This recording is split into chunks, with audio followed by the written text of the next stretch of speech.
Imagine looking up at the sky and seeing it rain fire. Over 5,000 bombs have already fallen, a literal downpour from hell that has erased 1,300 souls from the earth. That staggering toll includes 8 American soldiers who gave everything in the heat of combat. You are hearing me right. The skies above the Middle East are burning brighter and fiercer than anything we have seen in decades.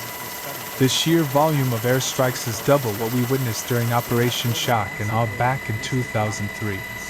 We are not talking about a localized feud anymore.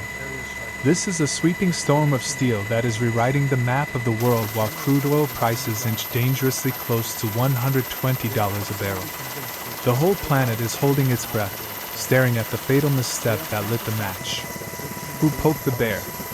What irreversible choice unleashed the immense, unstoppable war machines of the US and Israel, forcing them to obliterate every obstacle in their path? And what kind of cutting-edge tech is reducing Tehran to a smoking crater of ash? Grab a seat and settle in for this 30-minute deep dive, because we are breaking down the absolute devastation of Operation Epic Fury. Do not look away. Every single second right now is making history. Before we get deep into it, drop a comment and tell me what country you are tuning in from. Alright, let us get into it. Right at the start of March 2026, a cold wave of dread washed over the globe. Decades of handshakes and treaties just vanished into thin air overnight. The entire Middle East, from the rich soil of the Levant down to the choppy waters of the Red Sea, morphed into a colossal battlefield. We are way past minor border scuffles now. This is a brutal, all-out war where technology and sheer grit are being measured in blood. It all popped off at once, like the most terrifying set of dominoes you could ever imagine. Up north, Hezbollah forces in Lebanon made the gravest error of their existence by launching thousands of rockets into Israeli territory. Tel Aviv did not just flinch, they brought down a biblical level of punishment. The Israeli military did not stop at dropping bombs from the sky. They sent armored divisions tearing across the border, setting southern Lebanon completely ablaze. The immediate aftermath was staggering. More than 400 fighters and civilians lost their lives in just the first 48 hours. 500,000 people were forced to flee, creating a desperate wave of humanity running from the deafening roar of F-35 fighter jets. But hold on, because that was just the opening act. Down in Yemen, Houthi fighters declared the Red Sea an absolute dead zone for any ship with Western ties. At the exact same time, Shia militias over in Iraq started hammering American bases with a relentless barrage of mortars and suicide drones, staring down the #1 superpower on Earth without blinking. Iran and its axis of resistance thought they could trap Israel in a massive, multi-directional chokehold. But they seriously miscalculated. When you back the combined military beast of the US and Israel into a corner, that alliance is going to wake up and crush anything standing in its path. The absolute center of this inferno shifted straight to the main players. Tehran and the Isfahan province are taking pounding after pounding from terrifyingly heavy airstrikes. On the flip side, major hubs like Tel Aviv and Haifa are bracing against showers of incoming ballistic missiles. The battlefield is now everywhere. Every single spot on the map could become a final resting place for the arrogant. It feels like the opening scene of a doomsday nobody saw coming. History always shows us that the line between being a brilliant strategist and a reckless gambler is incredibly thin. In March 2026, Iran crossed a line they can never walk back from. Their biggest mistake was not just swinging at Israel. It was their greedy attempt to choke the life out of the global economy. When you mess with the money of the entire world, you are no longer fighting one country. You are declaring war on all of human civilization. Their wildest move was turning the Strait of Hormuz into a weapon. Tehran announced they were blocking that vital artery, which handles 20% of the oil moving around the planet. They even had the nerve to try and slap a security tax on every Western cargo ship trying to pass. They sent a chilling message, saying not a single drop of oil would flow as long as they were under attack. It was the biggest extortion scheme the world had ever seen, and it instantly turned their potential allies into bitter enemies. And they just kept digging the hole deeper. Iran completely isolated themselves by dragging the nations next door into the firestorm. Instead of keeping the fight strictly between themselves and their main rivals, the Islamic Revolutionary Guard Corps started letting missiles fly at American bases located inside Arab countries. The fallout was immediate. An oil refinery in Bahrain went up in a massive fireball. The UAE got slammed by a coordinated barrage of 15 ballistic missiles and 18 suicide drones. They even violated the airspace of Turkey without a second thought. This wild, unchecked aggression did something nobody thought possible. It forced the West and the Arab states to lock arms and form a historic military alliance to stop the Iranian push. On the technology side of things, Iran decided to crank the destruction up to a whole new level. They ditched the light weapons and went all in on massive swarm tactics, strapping warheads that weigh over 1 ton onto their gear. Names like Qadr, Ahmad, and Kbar Shirkan started dominating the news, acting as literal messengers of doom. With the ability to fly 2,000 kilometers and hit with terrifying accuracy, Iran actually thought they could level any target. But they forgot a fundamental rule of warfare. When you raise the stakes by breaking out the massive weapons, your enemy is going to hit back 10 times harder. Tehran planted the seeds of a storm, and now they are staring down a hurricane they cannot stop. Welcome to the brutal new age of digital war, where cheap flying lawnmowers are challenging billion-dollar masterpieces of engineering. Iran is not trying to be fancy here. They are relying on the sheer, ugly brutality of massive numbers, turning the sky into a nightmare for the most advanced radar systems on Earth. Just look at the math. Iran unleashed hundreds of Shahid drones that cost next to nothing, somewhere between $20,000 and $50,000 apiece. That is less than you would pay for a luxury car. But when you launch 100 to 200 of them at the exact same time, and mix in cruise missiles flying practically on the dirt to hide from radar, you create a deadly puzzle for the people trying to shoot them down. Radar screens across Israel and the US suddenly lit up with thousands of incoming threats, creating a massive overload of information. And here is the sick irony of it all, an economic equation written in blood. To stop a cheap drone flying as slow as a motorcycle, Western forces have to launch incredibly sophisticated interceptors. A single Patriot PAC-3 missile costs anywhere from $2 million to $4 million. Do the math on that. The US and its allies are burning through millions just to swat down a piece of junk worth 1/80th of that price. This is not just combat. It is an open financial bleeding out on the live battlefield. Iran never really cared about hitting targets with those drones. Their real goal was to drain the enemy's stockpile of expensive interceptor missiles. The plan was simple. Wait until the defense grids run out of ammo or get totally overwhelmed chasing garbage targets, and then drop the decisive blow. That is when they send in a medium-range ballistic missiles packed with massive explosives, slipping them right through the exposed defense gaps.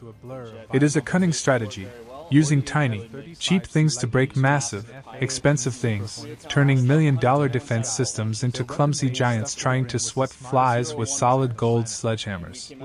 But if Iran honestly believed they could use quantity to crush quality, they were miserably mistaken. The second those first waves of drones and missiles entered the airspace, the US and Israeli alliance activated a massive, multi-layered defense network, turning the Middle Eastern sky into an unbelievable display of precision firepower. Over in Tel Aviv and central Israel, the Iron Dome and David's Sling systems operated at full absolute capacity. The scream of interceptor missiles ripping into the stratosphere created glowing fireballs high up in the sky, turning the incoming barrage into trivial scraps of metal before they could even reach their targets. And this was not just a solo fight. We watched the rise of an unprecedented global alliance. Over in Turkey, NATO defense grids immediately opened fire, swatting Iranian long-range ballistic missiles right out of the sky the second they left their initial trajectory. This flawless teamwork handed Tehran a brutal reality check. The rest of the world was not going to stand by and watch them destroy the existing order. Even Arab nations like Saudi Arabia, Qatar, and Kuwait threw their neutrality out the window. Their defense networks fired non-stop to protect vital oil fields and U.S. military bases from the endless swarms of cheap drones. The most incredible highlight was watching expeditionary forces arrive from across the ocean. Australia did not hesitate. They deployed their absolute early warning masterpiece, the E-7A Wedgetail, straight to the UE along with fighter squadrons loaded with the most advanced air-to-air missiles. Flying miles above the Earth, that E-7A Wedgetail acted like a divine eye in the sky, helping Allied jets hunt down and vaporize targets from hundreds of kilometers away. No matter how many secret trump cards Iran tried to pull, this massive, interconnected web of intelligence and defense saw it coming. This synergy was not just about blocking punches. It was an absolute message of deterrence. Every single time the alliance fired a missile, they were affirming that the technological might of the West is a barrier no swarm can cross. Tehran decided to test the patience of the entire world, and the world answered them with cold steel and high-tech explosives. When the patience of superpowers hits rock bottom, the gates of hell swing wide open. The US and Israeli alliance officially kicked off Operation Epic Fury. Do not confuse this with a standard retaliation. This is a systematic annihilation aimed directly at the central nervous system of the Iranian Islamic Revolutionary Guard Corps. Every single military facility and underground command center was put on a kill list inside ultra-sensitive computers. The tactics this time around are so sophisticated they are ruthless. Instead of wasting bombs blowing up the surface, American and Israeli pilots dropped the newest generation of self-guided bunker buster bombs. Their objective was simple and devastating. They collapsed the heavy doors of those underground tunnel networks right at the exact moment the Iranian missile launchers were trying to roll out. Picture hundreds of massive ballistic missiles permanently neutralized in their infancy, turning the most fortified underground bases into mass graves full of unexploded bombs. But the true star of this operation is a brand new assassin making its debut, the Lucas Suicide UAV. This is the definitive American answer to Iranian swarm tactics. Coming in at a price of just $35,000, the Lucas is not just cheap, it is incredibly intelligent. Guided constantly by satellite communication, these tiny monsters can loiter high above Iranian skies for hundreds of kilometers, silently hunting down mobile launch trucks and blowing them to pieces before the crew even realizes death is present. It is a high-tech hunt where the predator can eliminate the prey from a position of absolute safety. And the reach of this alliance goes all the way out to distant seas. In a shocking development, a U.S. nuclear submarine quietly slipped a torpedo into the water and sank a major Iranian warship right off the coast of Sri Lanka. The message sent is crystal clear and highly deterrent. There is not a single coordinate on this planet where you are safe if you dare to challenge the might of this alliance. Operation Epic Fury is not just a military move. It is a brutal demonstration that when cutting-edge technology mixes with iron determination, absolute destruction is the only outcome for the enemy. The price of arrogance and miscalculation is always measured in cold numbers on the front pages. By March 2026, Operation Epic Fury had left a permanent scar on the Middle East. Over 1,255 Iranians have perished under the heat of smart munitions, while the United States is mourning the painful loss of 8 fallen soldiers.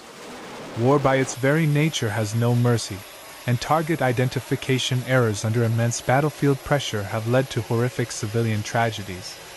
A prime example is the heartbreaking incident where a girls' school in Iran was struck by stray fire. It is a tragic testament that once the massive war machine starts moving, unintended losses are an unavoidable scenario. While the smoke was choking the sky, a massive political earthquake shook the very heart of power in Tehran. Supreme Leader Ali Khamenei breathed his last breath. Without missing a beat, the Iranian Assembly of Experts immediately handed the reins to his son, Mojtaba Khamenei, naming him the new supreme leader. This was not a peaceful transition of power. It was a steel-clad message sent straight to the West, declaring that Tehran will never kneel. A new dynasty, far more radical and hard-line, is strapping in for a fight to the finish, promising to drag this conflict out into an endless confrontation between two wills of iron. Meanwhile, up on the northern front, Lebanon is teetering on the brink of total collapse. Feeling the suffocating weight of the Israeli military, the Lebanese government finally woke up and realized they can no longer be hostages to the ambitions of other people. A wave of internal turmoil erupted. The government stepped up, officially banning all Hezbollah military activities from its territory and urgently begging for ceasefire negotiations with Israel just to save their country from total annihilation. The cracks in that axis of resistance are beginning to show, simply because the price of challenging the absolute power of the US and Israeli alliance has become way too expensive to bear. When the guns fired in the Middle East, the world did not just see flames. It saw a looming financial nightmare. In just a few short days in March 2026, global crude oil prices danced frantically, at times surging dangerously close to that terrifying mark of $120 a barrel. That is not just a number on a screen. It is a death sentence for global economic stability. In the Persian Gulf region, the biggest maritime insurance organizations on Earth simultaneously made an unprecedented decision, pulling all risk insurance for any transport vessels passing through those waters. No insurance means the energy flow is frozen, and the price we all pay is pure chaos. The domino effect began to crush the most fragile economies first. Over in the Philippines, the government had to issue an emergency decree forcing a 4-day work week for all state agencies just to save every precious drop of fuel. Meanwhile, in Bangladesh, the situation was many times worse. The nation was forced to lock the doors on all universities and roll out massive, large-scale rolling blackouts just to avoid a total energy and fuel collapse. Innocent people living thousands of kilometers away from the battlefield are suffering the consequences of the missteps made in Tehran. This is the brutal reality of the modern world. A conflict at a strategic strait can turn the lives of billions into a living hell. When Iran threatened to block economic arteries, they did not just attack their opponent. They were manually strangling the entire world. The absolute military power of the US and Israeli alliance is striving to restore order, but the economic wounds left by this war will continue to bleed for years to come. The conflict between the US and Israeli alliance and Iran in March 2026 is not just a bloody chapter in history. It is a milestone that is completely redefining the face of modern warfare. We just witnessed a breathtaking confrontation between the most advanced technology on the planet and cunningly attritional swarm tactics. Operation Epic Fury laid down a cold, hard truth. It does not matter how many cheap drones or ballistic missiles you possess. They become totally useless against a multi-layered defense network and retaliatory strikes that are precise down to the centimeter. Furthermore, the world just realized the ridiculous fragility of our global energy supply chains when faced with geopolitical risks. The lesson to be learned here is immensely costly. In this era, war has no absolute winners, but there are certainly pathetic losers. Provoking the world and threatening to block economic arteries like the Strait of Hormuz, or pushing oil prices to $120, is not a strategic masterstroke. It is an act of sheer suicide that only brings destructive devastation down on your own head while plunging millions of innocent civilians into misery. What do you think about Iranian swarm tactics going up against the brand new American Lucas Assassin drones?